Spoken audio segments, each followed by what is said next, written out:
Ngayong araw ay huling linggo para po sa taong 2023. Amen. Last Sunday. Pwede bang tayong lahat po ay tumayo?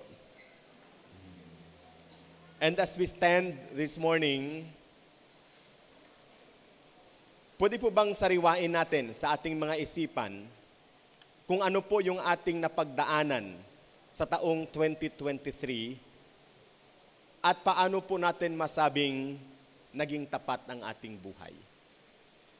Pwede nating sariwain sa ating mga isipan and you can offer a word of thanks sa ating Panginoon, words of thanksgiving, or words of prayer. If the year 2023 has not been that good for us, pero sabi nga namin kanina doon sa prayer room, the Lord has always purpose kung bakit nangyayari ang ganoong mga bagay. Just thank God for everything that He has done sa ating mga buhay.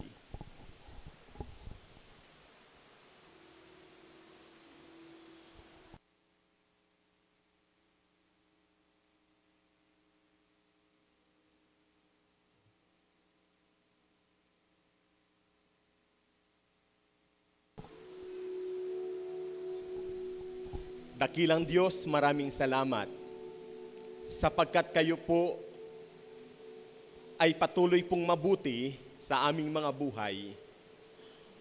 Sa kabila po ng mga karanasan na aming nararanasan, nariyan kayo, O Diyos, na siyang patuloy pong mananagumpay sa amin. You have fought for us. You have run with us. You have guided us throughout the year, Panginoon. You have lifted us.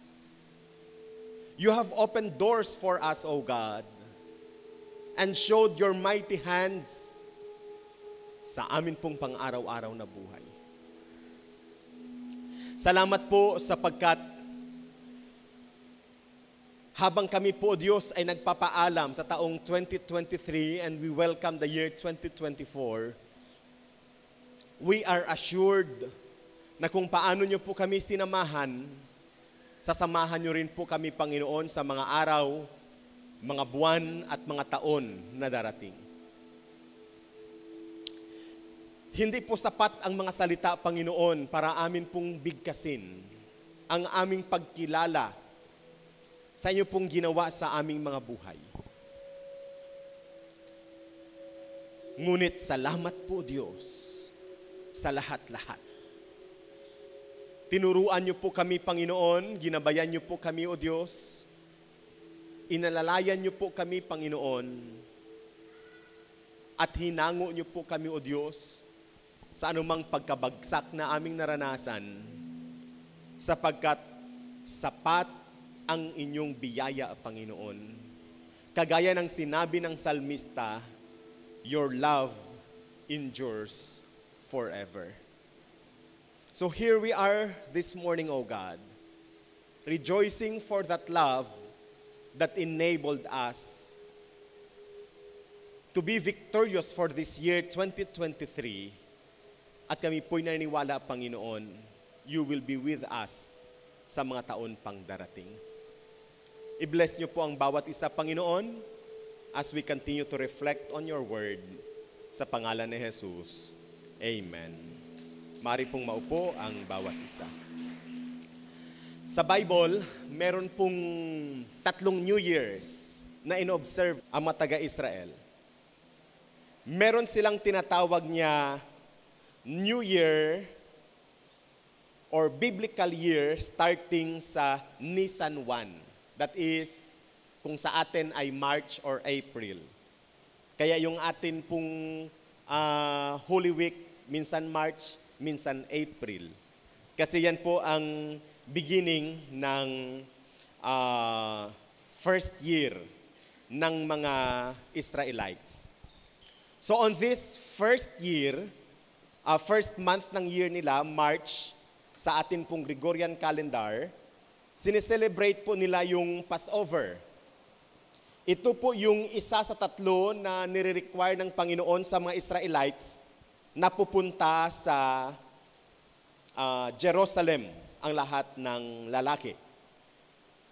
Ikalawang New Year na meron po ang mga Israelites is the traditional Jewish New Year sa Tishri.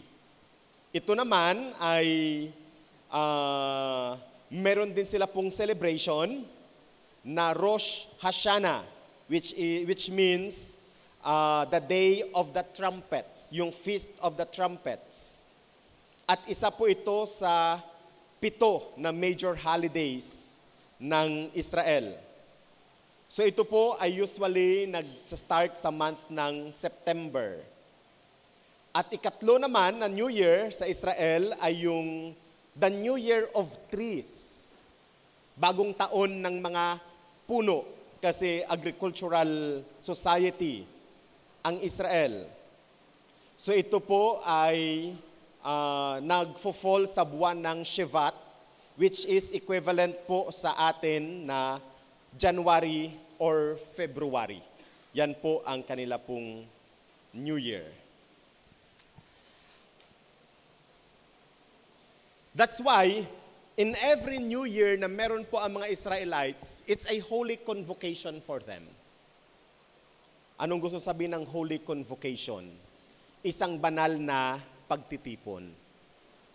As a nation, sama-sama po sila na nagse-celebrate ng kabutihan at katapatan ng ating Panginoon. In Genesis chapter 1 verse 14, mababasa po natin sa scriptures na naglikha ang Diyos ng araw, ng buwan, at ng mga bituin in order to serve as signs and seasons and days and years. Ang Panginoon po ay naglikha ng araw, ng buwan, ng mga bituin upang magsilbi pong sinyales ng mga araw, ng mga buwan, at ng mga taon. So ang kalendaryo na ginagamit po natin dito sa Pilipinas, Gregorian calendar. Kasi ang nag-imbento nito ay si Pope Gregory the Great. Gregorian calendar. Na-found out ni Pope Gregory na yung current na calendar na ginagamit nila, yung Julian calendar na ginawa naman ni Emperor Julius Caesar ng Roman Empire, ay hindi po mathematically accurate. Kaya ang mga fiesta nagbabago-bago noong mga time na yon. So ginawa nila, binago nila ang kalendaryo at nagkaroon ng Gregorian calendar. So until now, ang ginagamit po natin, Gregorian calendar. Ang Gregorian calendar po ay sumusunod sa araw. Sa pag-inog ng mundo sa araw. So ang isa pong pag-ikot, full circle ng Earth sa araw is equivalent to 1 year. Ayon. So yung isang pag-ikot po ng Earth sa araw, 1 year po yan sa atin. Samantalang ang pag-ikot naman ng Earth sa kanyang axis, yan ay 1 day sa atin. Ang pag-ikot naman ng buwan sa Earth ay equivalent sa 1 month sa atin.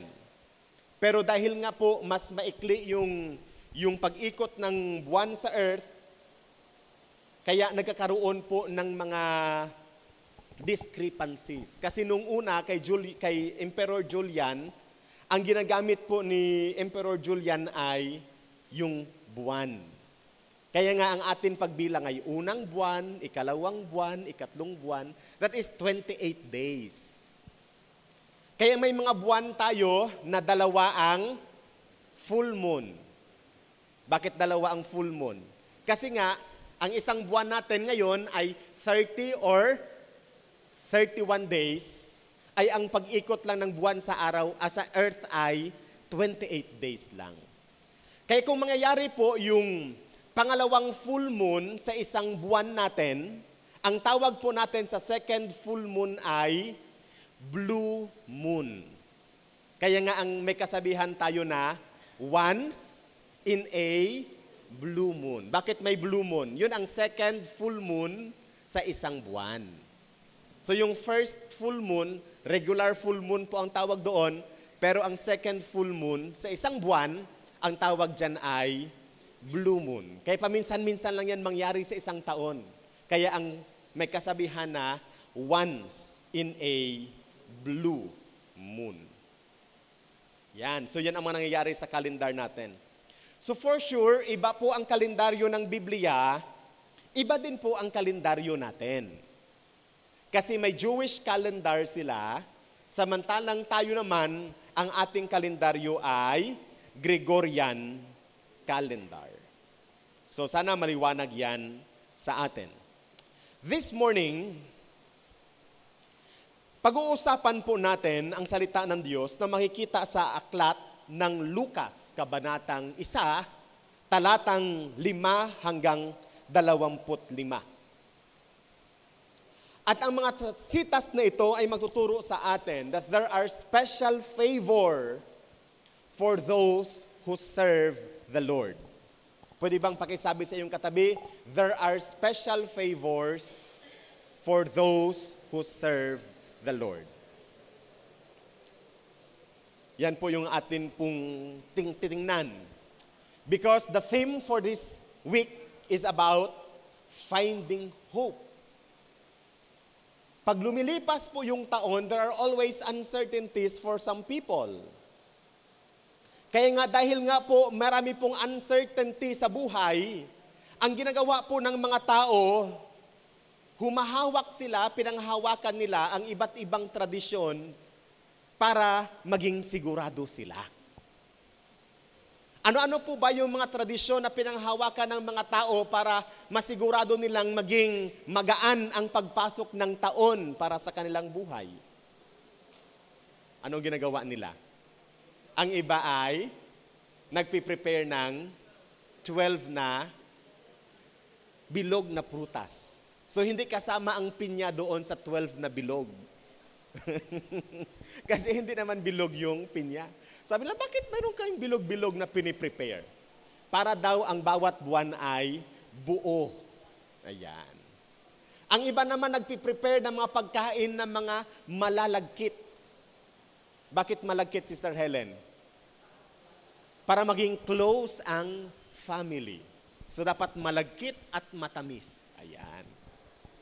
Ang iba naman nagsasabit ng pinya, Brother Anding, sa pintuan ng bahay nila. Kasi ang pinya ay maraming mata para makita ang lahat ng swerte. Sa kaliwa, sa kanan, sa harapan, sa likod. Ano pa? Bawal maghanda ng manok o anumang lumilipad. Kasi lipad ang swerte. Maraming mga iniisip, no? Dapat ang isda mo ay dapat ay maganda yung kaliskis. Ganyan. May mga isda na may mga kaliskis, yun dapat ang inihahanda. Kasi ang kaliskis ay mukhang barya. Kaya dapat pasok maraming barya. Dapat nakaprepare ang mga tubig, ang mga asin, ang mga asukal, ang mga bigas, kumpleto lahat para pagpasok ng taon, punong-puno ang lagayan para hindi ka magkulang sa isang taon. Dapat maglagay ng cotton sa may bintana para magaan ang pagpasok ng taon. Ganyan maraming. O dapat magsaboy ng pera, Sister Bing. Pag New Year, nagsasaboy ng pera. Tapos tama dapat ang pagsaboy ng pera, hindi palabas sa pinto, kundi papasok sa pinto. Kasi pag palabas sa pinto ang pagsaboy mo ng pera, labas swerte. Pero pag papasok, pasok, ayan. Maraming kaisipan yung mga tao. But the only thing that is sure, that in order for us to be blessed, ay walang iba kundi ang ating Panginoon. Pwede bang palakpakan natin ang Panginoon? Sabi naman ng iba, Opo, Pastor, kaya kami nagsisimba kasi ang Panginoon naman ang magbibless. Pero walang masama ang maniwala sa ganoong paniniwala. But always remember, ang sabi ng Panginoon, I am the jealous God. Ayaw ng Panginoon na meron siyang katambal. Ayaw ng Panginoon na siya ay may kapartner. Ayaw ng Panginoon na siya ay may kahati. Sapagkat ang nais ng Panginoon, buo ang ating pananampalataya sa Kanya at sa Kanya lamang. Palakpakan natin ang Panginoon. Hallelujah! Praise the Lord! So tingnan po natin ang buhay ni Zechariah. Si Zechariah po ay tatay ni John the Baptist. Zechariah, finding hope in the temple of God. Sige nga, kung kayo po'y may mga Bible, makibukas sa akin sa Luke chapter 1, verses 5 to 25. At hinihiling ko po ang lahat na tayo po'y tumayo bilang paggalang sa salita ng Panginoon. So ako po ang magbabasa sa verse 1, kayo po sa verse 2. Sabay po tayong magbabasa. Sa verse 5 rather, kayo po sa verse 6. At sabay po tayong magbabasa sa verse 25. Nakita na po. Ayan. Noong si Herod, ang hari ng Judea, may isang Jewish priest, si Zechariah. Kasama siya sa grupo ng mga priest ni Abijah. Asawa niya si Elizabeth na nanggaling din sa lahi ng mga priests. Verse 6.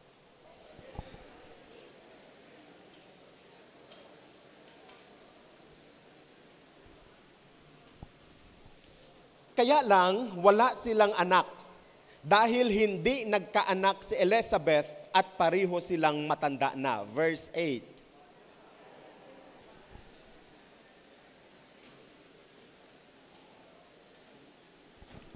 Nabunot ang pangalan niya para mag-offer ng insenso sa altar. Tradisyon na yon na sinusunod ng mga priests. Kaya pumasok siya sa loob ng temple ng Panginoon para magsunog ng insenso. Verse 10.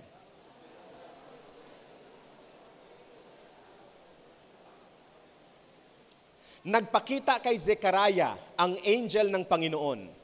Nakatayo ito sa kanan ng altar kung saan sinusunog ang insenso. Verse 12.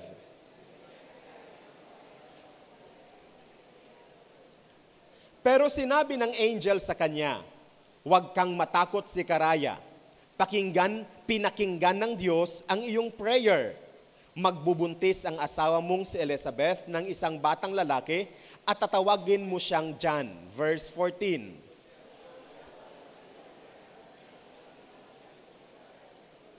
Magiging dakila si John sa harap ng Panginoon. Hindi siya dapat uminom ng alak o nung anumang nakakalasing na inumin bago pa siya ipanganak. Bago pa siya ipanganak, mapupuno siya ng Holy Spirit. Verse 16.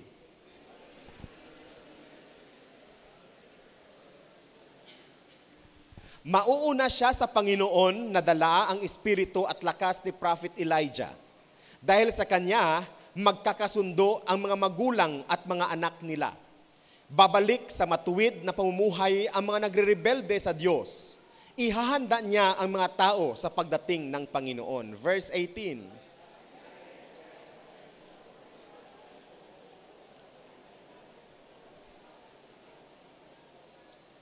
Sumagot ang angel, "Ako si Gabriel. Pinaglilingkuran ko ang Diyos na nagpadala sa akin para kausapin ka at sabihin sa iyo ang magandang balitang ito." Verse 20.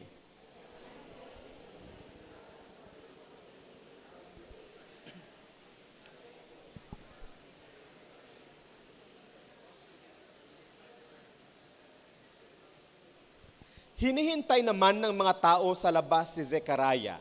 Nagtaka sila kung bakit ang tagal niya sa loob ng temple. Verse 22.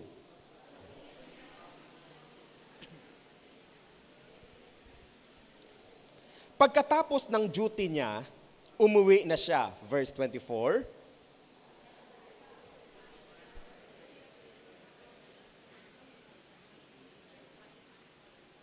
Tayong lahat, sinabi niya, "Sa wakas, naawa sa akin ang Panginoon at tinulungan niya ako. inalis niya sa akin ang kahihiyang na i-experience ko sa harap ng mga tao. Purihin po ang Panginoon sa kanyang salita. Maaari na pong maupo ang bawat isa. So nakita po natin ang buhay ni Zechariah. Si Zechariah po, kagaya ng ating binasa, ay isa po sa mga pari sa Jerusalem. So siya po ay nagsiserve sa temple ng ating Panginoon. Siya po ang tatay ni John the Baptist. Kung kaya't si Zechariah ay may malaking tungkulin na ginanap sa dakilang plano ng Diyos ng kaligtasan.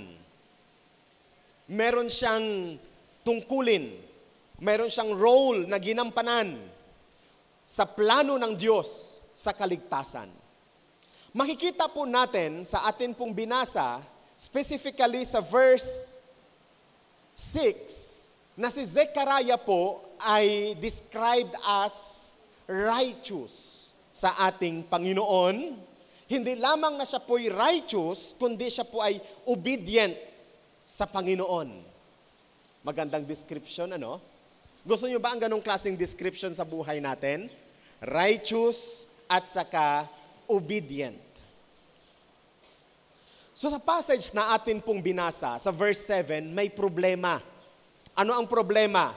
Bagamat sila ay righteous, bagamat sila ay obedient, at nagsiserve sa Panginoon because both of them, Zechariah and Elizabeth, came from the family of priests, wala silang anak. At imposible na sila'y magkaanak sapagkat ang sabi ng salita ng Diyos, sila ay matanda na.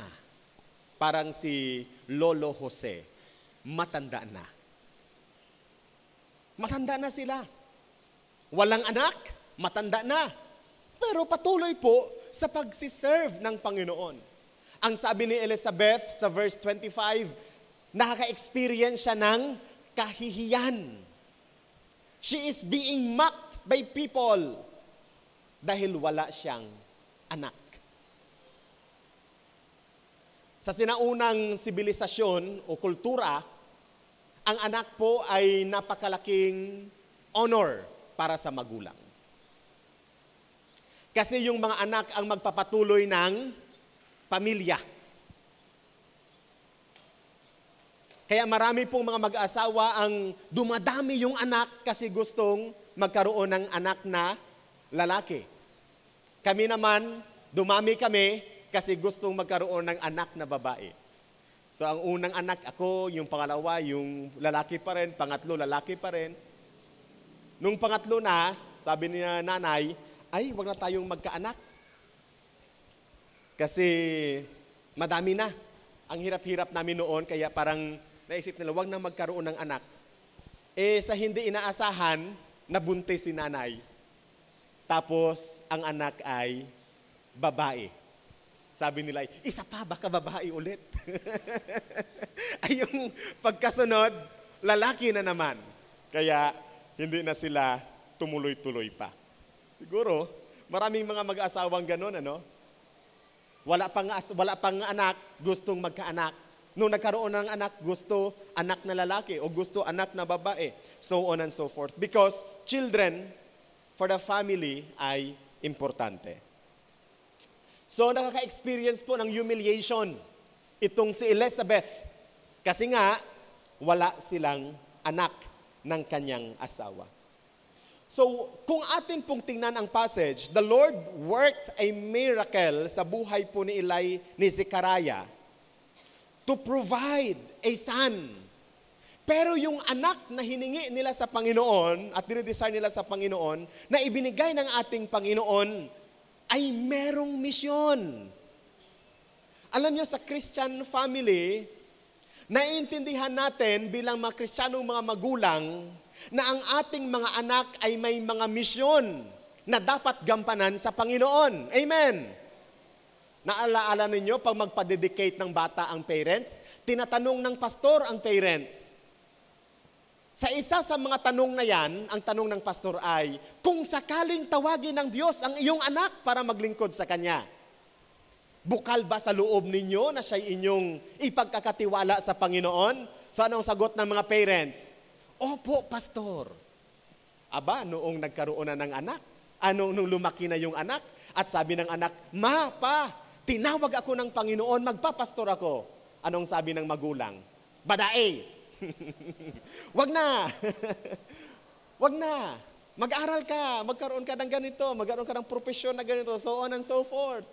Pero noong dedication, ang sabi kay pastor ay, Opo, pastor. Kaya nga dapat ang number 1 na sumusuporta sa ministeryo ng anak ay ang magulang. Amen. Paano mo naman masasabi yan?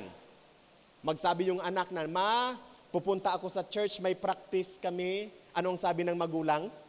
Ay, puro simbahan niya ngayon. Pero noong dedication, ang sabi ay, Opo, pastor. Huwag ka magpunta sa simbahan, mag-study ka. Ganyan. So wala, paano nila malalaman na sila'y tinawag ng Panginoon? But by the way, kasi Pastor Andrew din naman, hindi lumaki sa Kristiyanong pamilya, naka-experience din ng tawag ng Diyos, kaya siya'y pastor ngayon.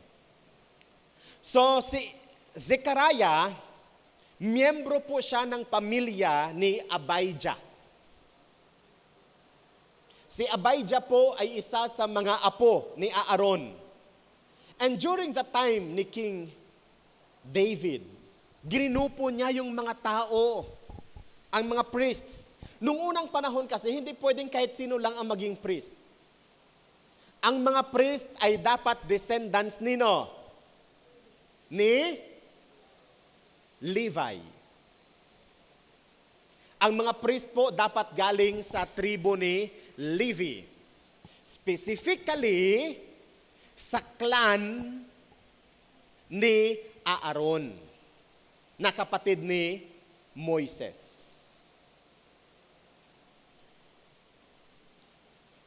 So dapat, pag ikaw ay maging pare noong sa biblical times, dapat ang lahi mo kay Levi. Tapos, dapat ikaw ay descendant ni Aaron, isa sa mga apo ni Levi. Ganon siya. Kaya nga, yung ibang mga anak ni Levi, ang tawag sa kanila ay mga Levita. Ano ang gawain ng mga Levita? Sila ay nag-a-assist sa mga pari sa templo. Yung mga Levita. Sila yung tagahakwat ng tubig, sila yung mga tagalinis ng mga hain, sila yung mga nagmi-maintain ng kalinisan sa templo. Nung sa panahon po ng tabernakulo, sila po yung taga-bitbit ng lahat ng gamit ng tabernacle every time na ang tabernacle ay naglilipat ng pwesto. Yan. So hindi po basta-basta maging priests. Pero sang-ayon po sa bagong tipan, tayong lahat ng mga Kristiyano, priests ng Panginoon. Amen. Tayong lahat ay mga saserdote ng Diyos. Tayong lahat ay mga tagapaglingkod ng Panginoon. That's why sa ating panahon ngayon, we do not believe in special classes of priests. Wala pong espesyal na mga pari sa panahong ito. Sapagkat lahat ng Kristiyano merong karapatan na dumako sa dakong kabanal-banalan. Pwede bang palakpakan natin ang Panginoon? So ang priests po, noong unang panahon, sila lang yung may access sa temple. Wala akong na-prepare pala na picture ng temple. Na outline ng temple. Usually po ang temple, binubuo po yun ng dalawang parts, Sister Bing. Yung holy place at saka yung holy of holies. Yung banal na dako at ang dakong kabanal-banalan. Ngayon, itong si Zechariah, nabunot ang kanyang pangalan na magsiserve sa temple. By the way, ang service naman nila sa temple, Brother Anding, 1 week lang naman. 1 week lang naman sila doon sa temple. And during that day, siya po ay naka-assign para magkuha ng mga ilaw. Kasi, yung holy place po nila, meron pong tatlong gamit doon. Yung table of showbread. Itong table of showbread, ito po yung table na nilalagyan ng mga alay na tinapay ng mga tao. Every day may nag-aalay ng tinapay. So doon po nakalagay yung tinapay. Tapos pagkagabi po, dinidistribute yon sa lahat ng priests. Yung mga tinapay na yon. Tapos dito naman sa gilid ay merong kandila, yung menorah. Ito po yung klase ng kandila na merong 7 na sanga, na merong mga design. So doon sa Facebook post ko, meron akong nilagay doon na picture noon. Video actually. So, yun po ay, anong tawag nila doon? Ibinabantayan nila araw-araw. Kasi ang temple walang bintana. The only source of light is that candle stand. And then, meron pong golden altar. Doon po nagsusunog ng insenso yung pari. Doon sa golden altar. So yun ang ginawa ni Zechariah. Nagsunog siya ng... Pero pagpasok niya doon, may nakita siyang lalaki. Merong lalaki doon, kaya siya'y nabigla. Siya'y natakot, bakit may lalaki dito? Kasi hindi pwedeng pumasok ang kahit sino sa holy place. Only the priests. At siya lang ang naka-assign on that day. Wala nang iba. Pero mayroong lalaki. And then nagpakilala, angel pala siya ng Panginoon. So wag po nating i-imagine na ang angel ay may pakpak, tapos mayroong bilog-bilog dito na kulay puti, tapos mayroong harp-harp na hinahawak-hawakan. Hindi ganun yung angel. Pero usually, pag nakita natin ang angel, anong itsura niya? Merong pakpak, merong harp, at saka merong halo. Halo ang tawag dito, yung bilog-bilog. And then usually, sa mga depictions ng angel, baby yung angel. Napansin niyo, baby ang angel, Brother Anding? Eh hindi naman baby ang angel doon sa verse na ating binasa. Ang description ay man. Adult ang angel. But by the way, in iconography, ang tawag po sa mga drawing na yan, iconography, ang study ng mga drawing, ng mga pictures. Kaya baby siya kasi pinoportray ang mga angels bilang innocent. Inosente sila. Kaya nagkaroon ng misunderstanding ang ibang mga Kristiyano na pag ang baby ay namatay, nagiging, that's a misunderstanding. Hindi nagiging angel ang tao pag namatay. Ang tao ay tao pa rin. Amen. Pag namatay ka, tao ka pa rin. And then darating po ang araw sa pagtunog ng trumpeta ng ating Panginoon, lahat ng mga namatay, bubuhayin muli ng Panginoon. Amen. Kaya nga maging ang ating katawan na ito, bagamat mabubulok ito sa lupa, naniwala tayo na ito pa rin ay bubuhayin ng Panginoon. Pero isang bago ng uri ng katawan. Anong uri ng katawan? Hindi na masisira, hindi na mapapagod, hindi na magkaroon ng cancer, hindi na magkaroon ng mga heartaches, at hindi na magkaroon ng pagluluha pa, sapagkat ang Panginoon mismo ang magkukonsol at magkukomfort sa atin. Pwede bang palakpakan natin ang Panginoon? So yun po ang holy place. Hindi po ganito kalaki ang holy place. Maliit lang ang temple. And then, merong area na Holy of Holies. Itong holy place ay meron pong tabing na pagkakapal-kapal gawa sa balahibo ng kambing. Na may kulay na pula, ginto, asul, at saka purple. Yan ang flag ng Foursquare. Yun ang kulay doon sa tabing. Pero nung namatay si Kristo, anong nangyari, Brother Roger, doon sa tabing na yon? Na nagde-divide sa holy place at holy of holies? Nahati. Nahati.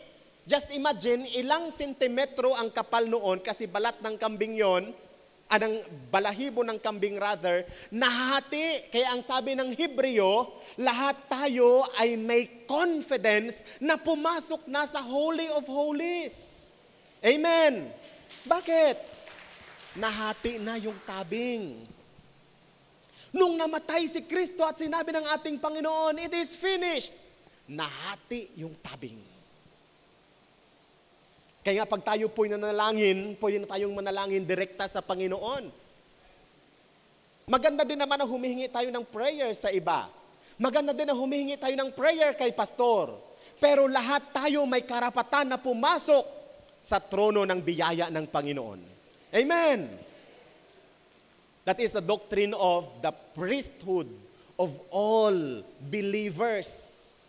Lahat ng Kristiyano pwedeng pumasok sa templo at maging sa kadakong kabanal-banalan. Kasi yung dakong kabanal-banalan para Brother Roger, once a year lang pala yun pinapasok ng high priest, and only the high priest can enter the Holy of Holies. Ang high priest lang. Wala ding bintana doon. Pero may source of light. Doon sa Ark of Covenant. Kasi Ark of Covenant lang ang nandoon sa loob ng Holy of Holies. Doon sa throne of grace or of mercy, sinasabi ng iba, meron daw liwanag na lumalabas doon. At yun ang nagliliwanag sa Holy of Holies. Ngayon, yung Ark of Covenant, gustong sabihin noon ay box. Box lang yun, Brother Anding. Pero gawa sa ginto. Gawa sa kahoy, binalutan ng ginto. Doon sa loob, nandoon yung tapyas ng bato ng commandments ng Diyos sa Israel. The 10 Commandments. Nandoon din sa loob ang isang kuyon, pot of manna. Kasi sinupply ng Diyos ang Israel for 40 years sa wilderness. Gamit ang manna galing sa langit. At nag-utos ang Panginoon, magkuha ka ng manna, ilagay mo sa Ark of Covenant. Nandoon din ang tungkod ni Aaron. Ang tungkod ni Aaron na nagpapatunay na siya yung pinili ng Diyos para maging priest ng Israel. Sabi noong mga Levita, bakit si Aaron lang ang pwedeng maging priest? Kami din naman, descendants din kami ni Levi. Kaya sabi ni Juan, sabi ni Moses, sige, lahat kayo magdala ng tungkod sa tabernakulo. Bukas, kung sinong tungkod ang mamulaklak at mamunga, yon ang pinili ng Diyos. So si Aaron nagdala ng tungkod, yung ibang mga pinsan niya nagdala din ng mga tungkod nila, dinala doon sa tabernacle. Kinabukasan, Brother Roger, anong nangyari? Yung ibang tungkod, walang nangyari. Pero yung tungkod ni Aaron, namulaklak at may bunga. Sabi ng mga iba nakikinig sa akin, ito si pastor ito, nagakwento ng mitolohiya. Yun ang nangyari sa Israel. So ano po? Patunay yon na si Aaron ang pinili ng Diyos para mag-serve sa temple bilang priest. Mga kapatid, lahat naman may kapasidad para maglingkod sa Panginoon. Iba't iba ang pagkatawag sa atin ng Panginoon. But always remember, there are people for specific ministry. Amen. Pwede naman ako mag-song leader. Pero mas maganda pag si Brother Ron ang song leader. Si Brother Alan ang song leader. Si Sister Bing ang song leader. Amen. Pwede naman akong magganon-ganon doon sa dyan Marunong din naman ako ng do, re, mi, fa, sol, la, ti, do kasi pinag-aralan din namin yan sa Bible School. Pero mas maganda pag si Sister Kwan, Edith ang nagtutugtog. Amen. Di ba mas maganda? Kasi may kanya-kanyang calling ang Panginoon para sa atin. And we must respect everyone's calling. Amen. Sapagkat pag atin pong pinakaalaman ang calling ng iba and we assume the calling of others to be our own calling, it might bring disaster to us. Ikakapapahamak po natin. Ayan. So ano nangyari kay Zekaraya? Ang haba-haba na ng preaching ni Pastor, pero ano nangyari kay Zekaraya? Nakita niya yung angel doon sa holy place. Natakot si Zekaraya.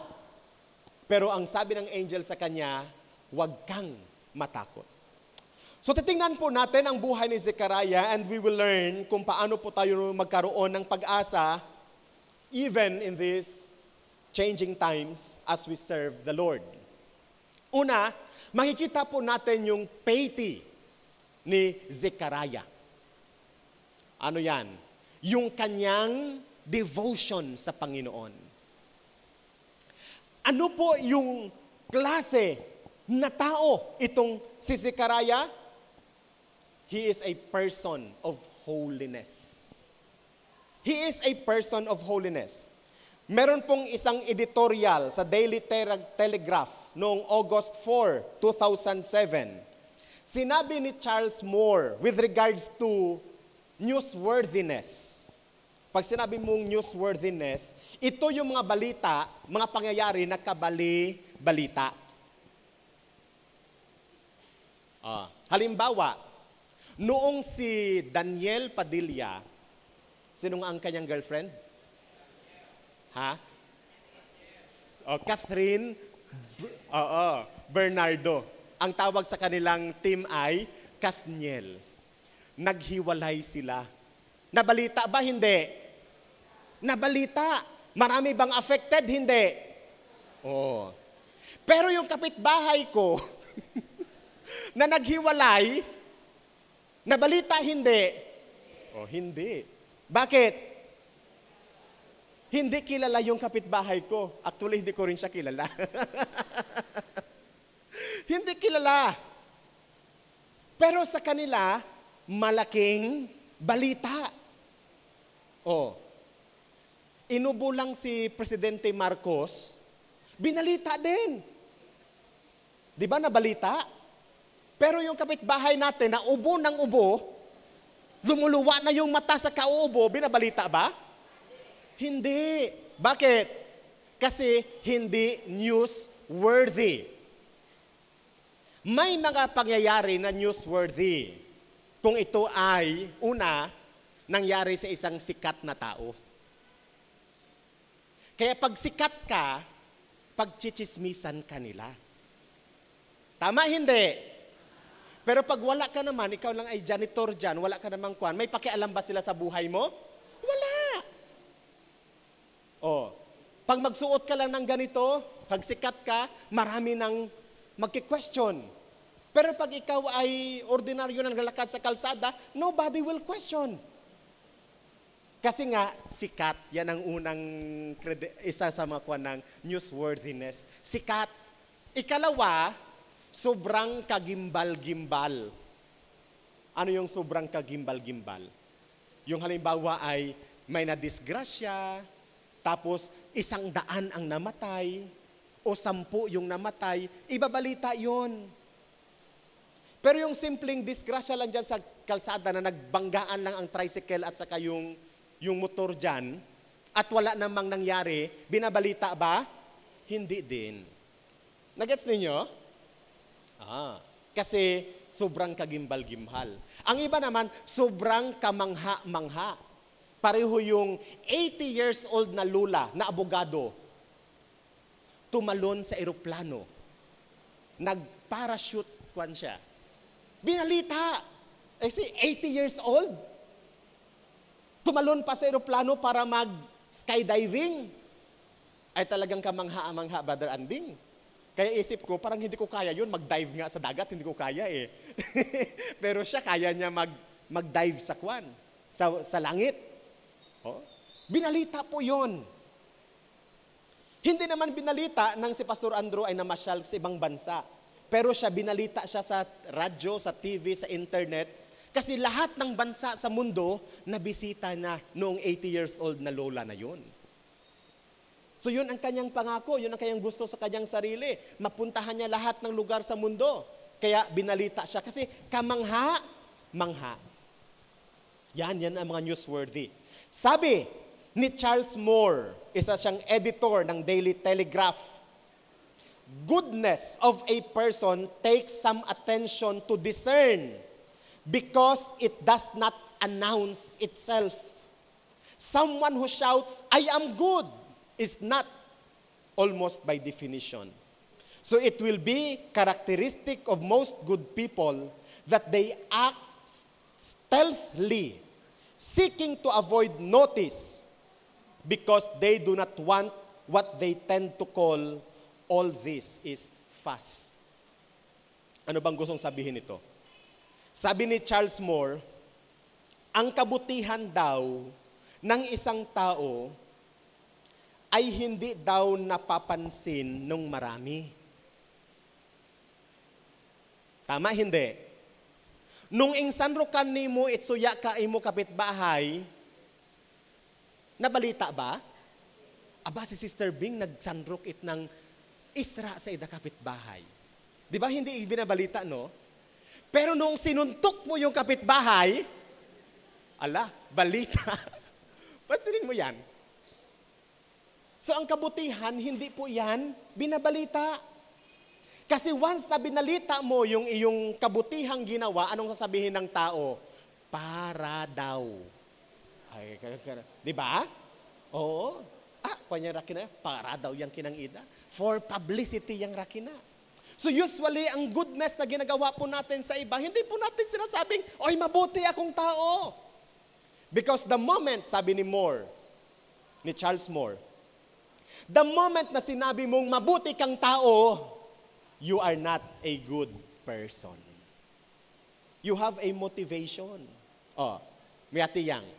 Pag magpakapanagtag ka sa mga tao, anong silinggon sa imo? Asi malaban ka hay sa eleksyon. Charity na silinggon sa imo. Tuya na silinggon sa imo. Tama, hindi?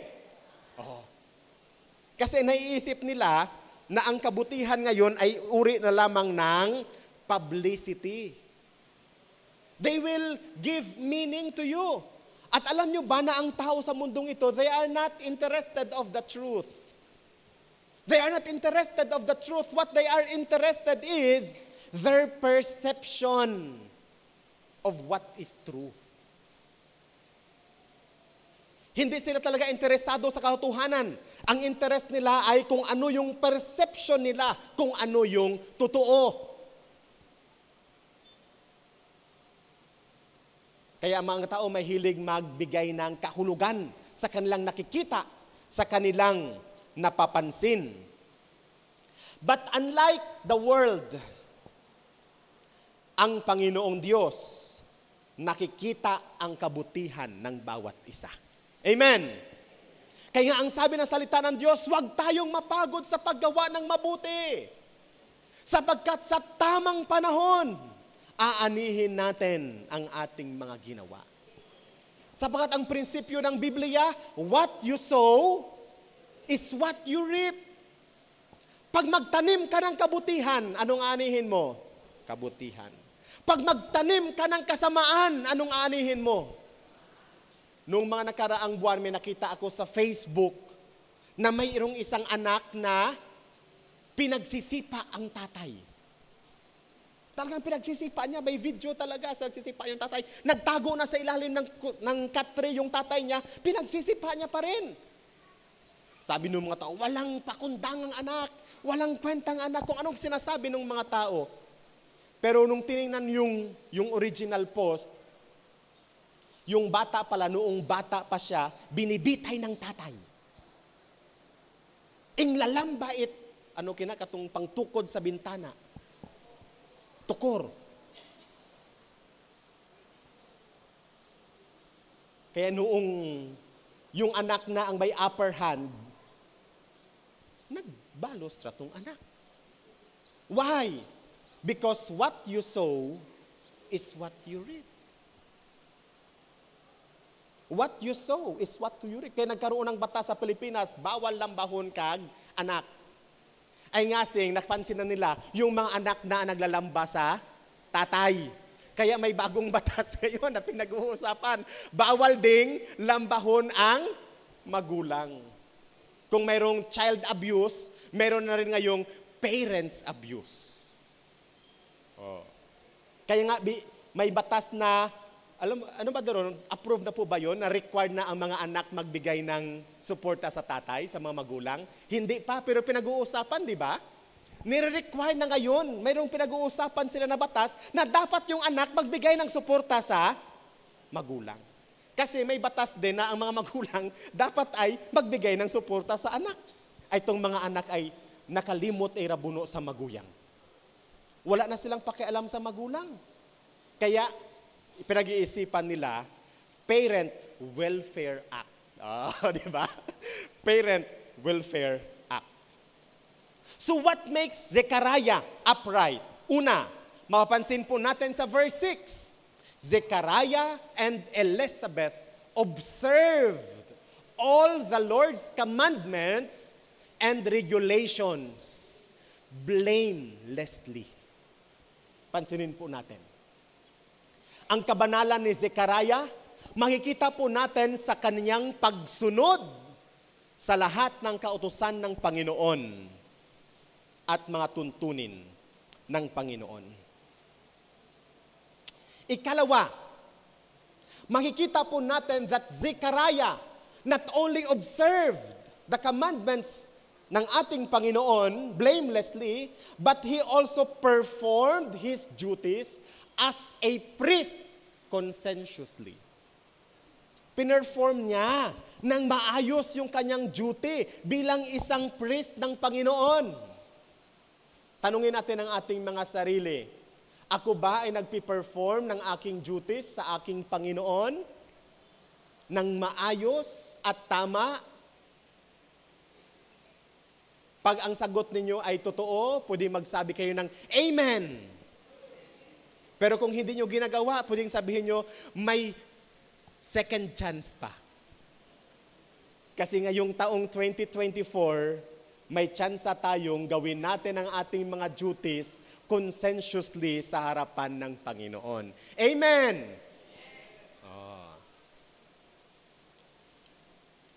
Tingnan natin yung map. Mayroon akong picture dyan eh. Tingnan nyo nga ang picture, brother. Sige sis, may picture tayo. Nandyan ba? Ay, hindi makita. Yan yung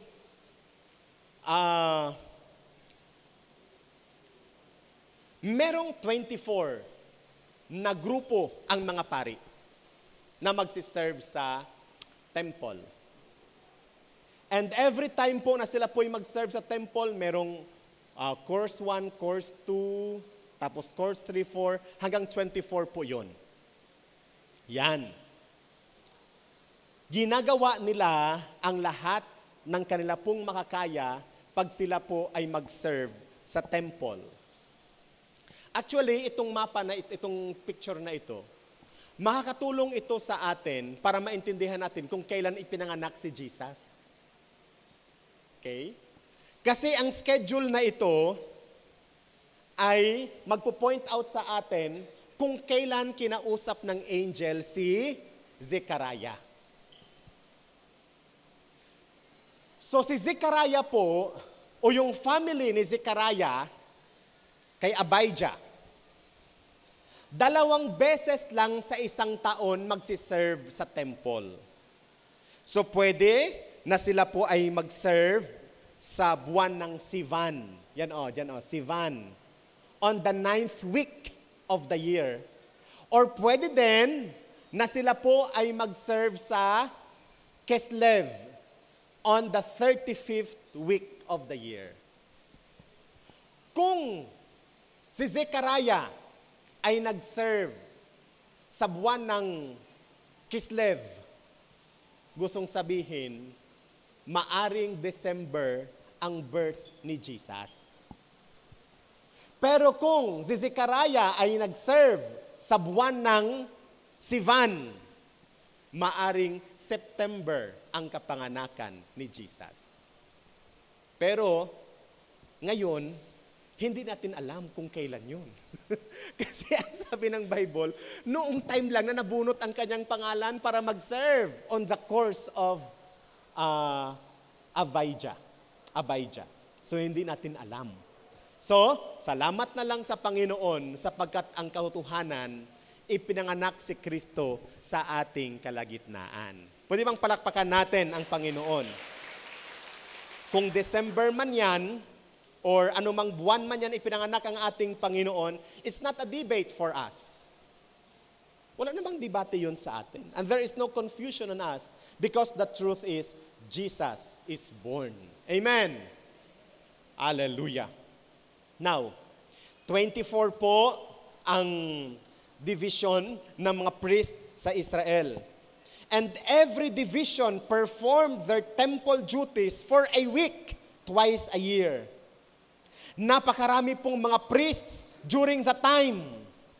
But Zechariah was given the privilege of burning incense before the morning and evening sacrifice.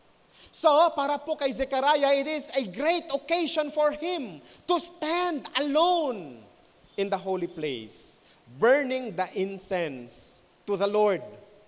Para po kay Zechariah, isa pong napakalaking okasyon para sa kanya na makapaglingkod sa Panginoon sa araw na iyon. Kaya nga sa mga Kristiyano, if we are being tasked by our pastor para mag-serve sa church, opening prayer, preacher, worship leader, special number, we always look at it as a special privilege. Pwede ang pakisabi natin, special privilege. Bakit special privilege? Kasi sa dami-daming miyembro ng Ojungan Foursquare Church, napili po tayo para makapaglingkod sa Panginoon. Pag si Brother Ron ang kinakausap po, Brother Ron, pwede po kayo mag-preach. Ang sagot pati ni Brother Ron ay, it's a privilege, Pastor. It's a privilege. It's a privilege. Amen. Why? Because you are serving the King of Kings and the Lord of Lords. So para po kay Zechariah, it's a privilege for him. Naghahanda. Pag ikaw nga ay maging ninong o maging ninang, nagpapalinis ka nga ng kuko at nagpapastraight ng buhok. How much more pag ikaw ay magsiserve sa Panginoon ng mga Panginoon at hari ng mga hari. Amen! Pero minsan, itong mga Kristiyano ayaw mag-serve. Kunyari ay nakalimutan, Sister Bing. Ay, nalimot raw buno ako. Ay, paano kada kung mag-pray kita sa Lord at saka sabi ng Panginoon, anak, may sagot sana ako sa iyo, pero nalimutan ko ring ibigay sa iyo. Ano kaya ang maging reaction natin? Kaya kung tayo po'y binibigyan ng task, we make it a point na gagawin po natin gaano man kalaki o gaano man kaliit yung task na yon. It is because we are not serving for men, but we are serving for the Lord. Kaya kahit po sa mga special presentation, kaya tinawag na special yan kasi pinaghandaan. Oo. Mas special number kuno kami. Pero kali ay practice presentation. I just imagine. Practice kuno ka to. We are serving the King of Kings and the Lord of Lords. Pag magbigay nga ng valedictory address yung bata sa eskwelahan ay ang haba-haba ng pagpapractice. O kalikag tamang pag-pause, kalikag tamang pag-pronounce, kalikag tamang enunciation, kalikag tamang pronunciation, ano pa mga syonsyon kina. Ito ba yung tutudluan sinra? Ito dapat mayroong isang ganito kasi gusto magpahinga ka lang ng mga 1 second, may dalawang ganyan, 5 seconds ang pahinga. Tapos bigyan mo ng emotion. Ganito dapat ang movement ng kamay. Dapat ganito ang movement ng kamay. Pinapractice ng maigi para makapag-deliver lang ng valedictory address para palakpakan ng district supervisor. Kasi darating ang district supervisor, darating ang mayor, darating ang kapitan. Kaya dapat maganda ang presentation mo. Noong kami po ay elementary, umakyat po ako ng stage, hindi dahil tumatanggap ako ng ribbon para magsayaw. Yun kasi wala akong honor, Sister Ruth.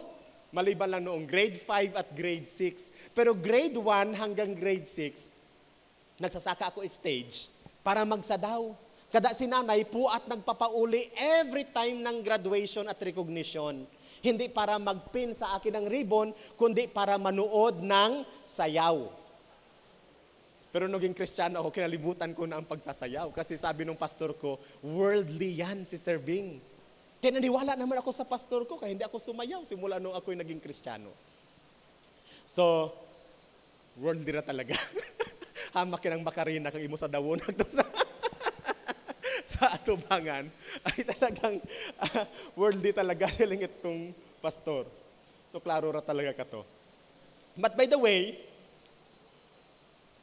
sa elementary, bago ka makasadaw hagto sa stage, katakot-takot na practice. Amen! Amen! Totoo ba yon? Hindi. Pero sa special presentation sa Panginoon sa simbahan, kahit walang practice, mayroong mali doon. Tama po ba? Nag-agree po ba kayo sa akin? Tama, mali? Tama, may mali doon. Kasi kung nagpa-practice ka para palakpakan ka ng mayor, palakpakan ka ng district supervisor, o palakpakan ka ng principal, how much more pag ikaw ay magpe-perform sa harapan ng Panginoon? Kaya yung ating choir, binibigyan natin ng 2 weeks para mag-practice. Ang ating worship team, pag Saturday, may practice. Amen. Pag tayo po'y nagpipresent, dapat may practice. Pati kaming mga preacher din, nagpa-practice din kami sa harapan ng salamin. Asing paisala ka to. Kada minsan, pag napapanood ko yung aking sarili sa Facebook Live, dyan sa ating sala ng katurutong ako ing hiwas-hiwas hagdo sa tunga. Kasi wala yun sa practice. So anong ginawa po ni Zechariah? He performed his duties as priest conscientiously. Pag tayo po ay diakono, pag tayo po ay diakonesa, pag tayo po ay elders, pag tayo po ay outreach leaders, we must perform our duties conscientiously. Pag tayo po ay nabigyan ng task para mag-share ng Word of God, we must perform our duties conscientiously. Amen. Palakpakan natin ang Panginoon. Ikatlo, napapansin po natin kay Zechariah, bakit meron siyang piety? It is because Zechariah was prayerful. Ano ang sabi ng angel sa kanya sa verse 13? Your prayer has been heard. Narinig ng Diyos ang iyong panalangin. Abang rugay, hindi ka papangamuyo. Pero ang silingit, Ginoo, narinig ng Panginoon ang iyong panalangin. Sabi ng angel rather. Sa palagay ko, Zechariah has prayed for a son. Wala namang mag-asawa na hindi nagpipray para magkaroon ng anak. Amen. Sa palagay ko rin, he prayed for the Redeemer. Kasi sila po ay sinasakop ng mga kaaway. Either of those prayers, the Lord said, your prayer has been heard. It is impossible to be genuinely devoted to the Lord without prayer. Imposible po na ikaw po ay isa pong malapit sa Panginoon, pero hindi ka nananalangin. Tama po ba? It is impossible to be genuinely devoted without prayer. Kagaya po ni Daniel, sa Daniel chapter 6 verse 10, in spite of Darius' decree na ipinagbabawal po ang panalangin sa loob ng 30 araw, umakyat po si Daniel sa kanyang bahay, binuksan niya ang bintana towards Jerusalem, and 3 times a day, he got down in his knees to pray, giving thanks to God, kagaya ng ginagawa niya araw-araw. Pansinin natin si Daniel. Napaganda yung posture ni Daniel sa prayer. 3 times a day po siyang nananalangin. Binubuksan niya ang kanyang bintana facing Jerusalem. At siya po'y nananalangin ng nakaluhod sa Panginoon. Actually, hindi naman mahalaga sa Diyos kung ano ang posture ng panalangin natin. Pero para sa atin, pag may posture ka ng panalangin, it prepares your mind, it prepares your heart, it prepares your body that you will be communicating with God.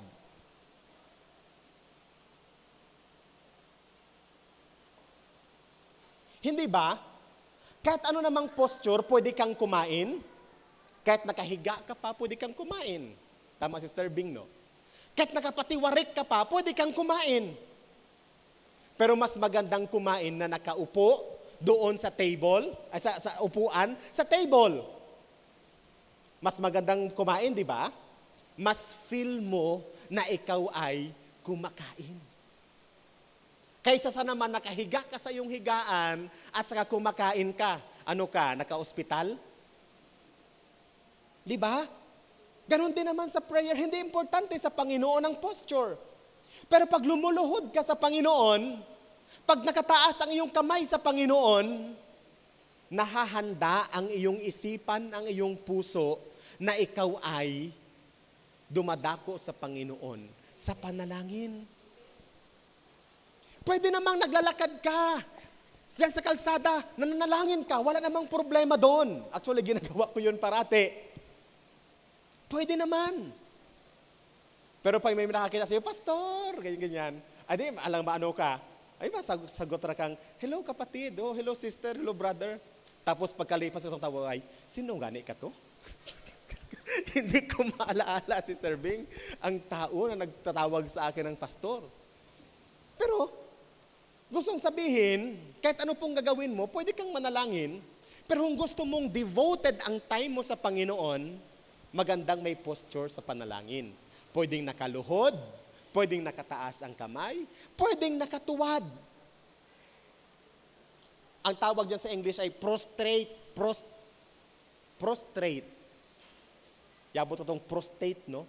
Prostrate before God. Nakaganon ka sa Panginoon. Yung kung paano manalangin yung mga Muslim, ganon ang panalangin din sa Biblia. Iba-iba ang postura ng panalangin. Praise God. So,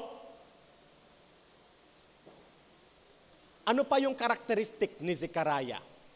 His piety, ikalawa, his privilege. May pribilehiyo itong si Zechariah.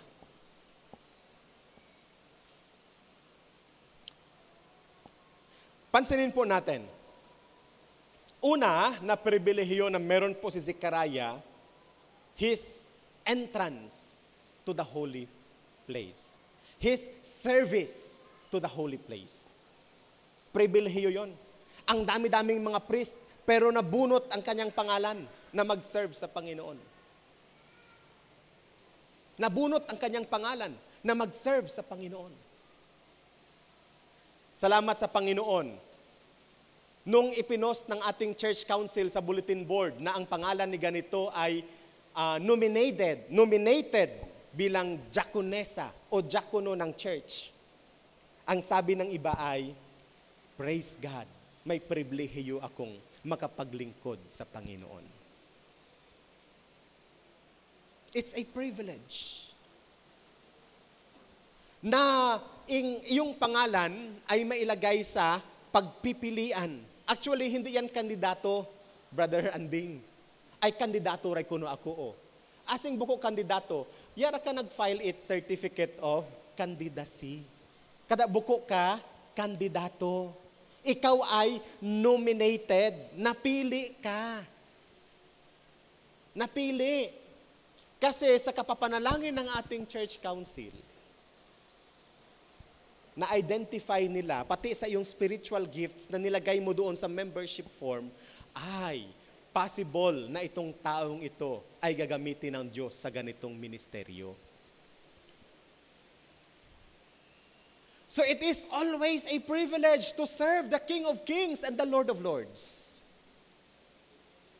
It is always a privilege. Oh, tingnan mo si Zechariah. Sa kanyang pag-serve sa Panginoon, dininig ng Diyos ang kanyang dalangin. Sa kanyang pag-serve sa Panginoon, na-encounter niya ang angel ng Panginoon. Kaya sa mga kapatid na nagsiserve sa Panginoon, let your desire be correct and be appropriate. Your motives must be correct. Bakit? Sapagkat kung tama po ang ating motives, pag tama po ang ating desire, you will encounter the King of Kings and the Lord of Lords. It's not a burden, but it is a joy to serve God if we have the correct motives.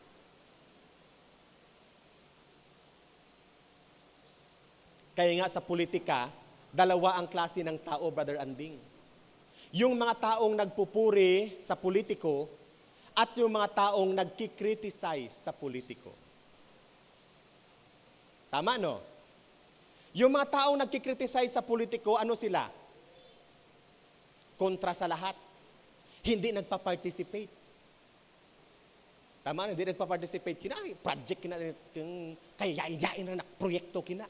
Yan, puyos-puyos na proyekto kina. Tsaka kaya siling kina. Pero katong nagsiserve hagdo sa politician, ay abang ganda talagang planot amo, mayor. Abang gandang proyekto kali. Tamang-tama talaga sa mga tao. Kasi, nagsiserve sinra eh. Tama ba, Brother Anding, no? Pero katong kalaban it politiko, paka-criticize ka to. So para kay Zechariah, ang pagsiserve sa Panginoon ay pribilehiyo. Why? It is because nais niyang mapaglingkuran ng totoo at ng tama ang ating Panginoon. To be a son of Levi is already a privilege. To be a son of Israel is already a privilege. How much more to serve in the temple of God? To be a Christian is a privilege. Ang dami-daming mga tao sa mundong ito, pero tayo'y pinili ng Diyos para maging Kristiyano.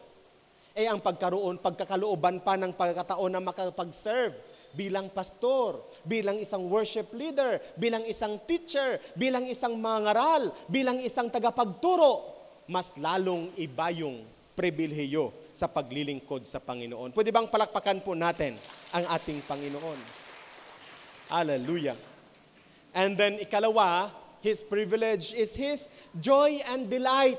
Sa verses 13 and 14, your wife Elizabeth will bear you a son, and you are to give him the name John. He will be a joy and delight to you. Sinasabi ng mga parents, pag sila po yung nagkaroon ng anak, ang tawag nila sa kanilang baby ay bundle of joy. Tama ba? Tama ba ang tingin natin sa ating mga anak? Bundles of joy? Amen?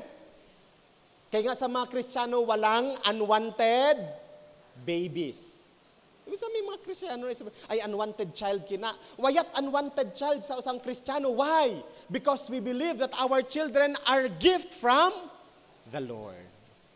It is a reward to us ng ating Panginoon. So, ang sabi ng scriptures, He will be a joy and delight to you. Abang guyang ikaling si Zechariah. Kada, ya sida nagtuo sa ida tagipusoon. He did not believe. Kaya ang sabi ng Panginoon, this will be a sign for you. Hindi ka makapagsasalita hanggat hindi ipapanganak ang batang ito. Kasi ayaw niyang maniwala. Sometimes nagsiserve tayo sa ating Panginoon, pero sometimes hindi tayo naniwala sa Panginoon. Kagaya ni Zechariah. Sometimes very close tayo sa Panginoon pero hindi natin naiisip, kayang gawin ng Diyos ang imposible. Maraming taong ganyan. Parang tindera ba? Nagbibenta ng produkto na siya mismo hindi pa nakagamit. Ay, abang ganda ko no kaling gamiton. Abang lasa ko no kaling inumon, Sister Bing. Pero ya pa nakatagam. Itong idang ibabaligya. Ay, tsara kali si Zechariah, nagsiservisyo sa Ginoo, pero yan hindi na-experience ang kapangyarihan ng Diyos. He is a religious man. And yet, wala siyang ganung close relationship sa Diyos. Zechariah, though he is a model of holiness, but he is also a person na kung saan makikita po natin na walang malalim na relasyon sa Diyos. May mga tao, Brother Anding, na relihiyoso, pero walang relasyon sa Panginoon. Maraming tao. Maraming mga tao nagsiservisyo sa Panginoon, pero hindi niya na-experience ang kapangyarihan ng Diyos. Tingnan mo doon sa parable of the prodigal son. Di ba? Merong panganay, nandoon sa bahay ng kanyang tatay. Samantalang yung bunso naman ang sabi, tatay, ibigay mo sa akin yung mana ko. Kasi gusto ko magpakasaya sa mundong ito. Kaya kahit masakit sa loob ng tatay, ibinigay yung mana sa anak. Anong ginawa ng anak, Brother Anding? Pumunta sa ibang lugar.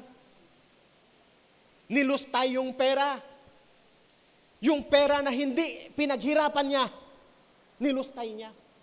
Ito yung isa sa mga problema noong ngayon, kahit ngayon, Brother Anding, ng mga parents. Yung tatay, yung nanay, nagpakatrabaho ng pakatrabaho, ng pakatrabaho, ng pakatrabaho, ipon ng ipon, ipon ng ipon, bili ng lupa, bili ng lupa, bili ng lupa. Nung ipinamana na sa kanyang anak, benta ng lupa, benta ng lupa, sinugal dito, sugal doon. Tama hindi, Brother Anding? Tama. Tapos, nung wala na yung pera nung bunso, nagpauli sa bayay. Na-realize ni da, abang hirap yake pagwaya ka ida tatay. Abang hirap yake. Siling ni da ay, mas maado pa hagto sa bayay it ako tatay. Bisan katong mga surugoon, katong mga ulipon, kalalasa kag indra pagkaon. Samantalang ako, nakikiramot yang halis sa baktin na kali. Siling ni da ay, magpauli ako. Agsilingon ako sa ako tatay, tay, patawara ako kay nakasala ako. Kahit na hindi mo ako ituring na iyong anak, ituring mo na lang ako na iyong alipin, basta tanggapin nyo lang ako aking tatay. Pero ang katotohanan pala, yung tatay niya is longing for his return. Naghihintay yung kanyang tatay sa kanya. Ganon din ang ating Panginoon sa atin. Naghihintay ang ating Panginoon sa atin. Amen! Na manumbalik sa kanya. So ano pong nangyari? Nung nakita nung tatay niya, napapalapit yung anak, anong ginawa ng tatay? Nagnguyob baga kay da tatay? Haliray kaling suwail nak anak ko. Waya! Anong siling ida tatay? Nagrayagan pa tong tatay. Aging yapos-yapos tong ida anak.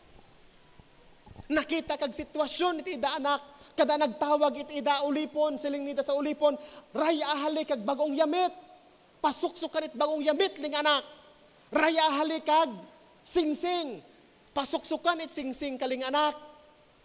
Agpat siya katong baktin. Baktin baga, buko baktin kato, iba? Baka nakpinataba. Ali sa Pilipinas, baktin yang kamahay bay ka baka. Ing matay katong baka, nakpinataba. Nagpiprepare talaga yung tatay. Tapos, pinakain, nagpa-fiesta. Aba, tong maguyang. Nagpauli, halin sa trabaho. Asi kundi, di pistahan raha sa bayay. Asi may nagkikinakantahan, may nagkakaun-kaunan. Asi may ano hana inaara. Aba, nagtawag ida ulipon. O anong may ano sa bahay? Sabi ng alipin ay kuya or boss, whatsoever na tawag, akag mo tatay ay nagpahanra kasi nag-uwi yung iyong kapatid. Abang kayain kabuot it maguyang. Abang yain kadabuot. Kasi pauli pa itong wet, kapuyos-puyos na ako nakmanghor. Sumama palalo ang loob niya nung nalamang nagpahanda yung tatay. Ano ang sabi ng kuya?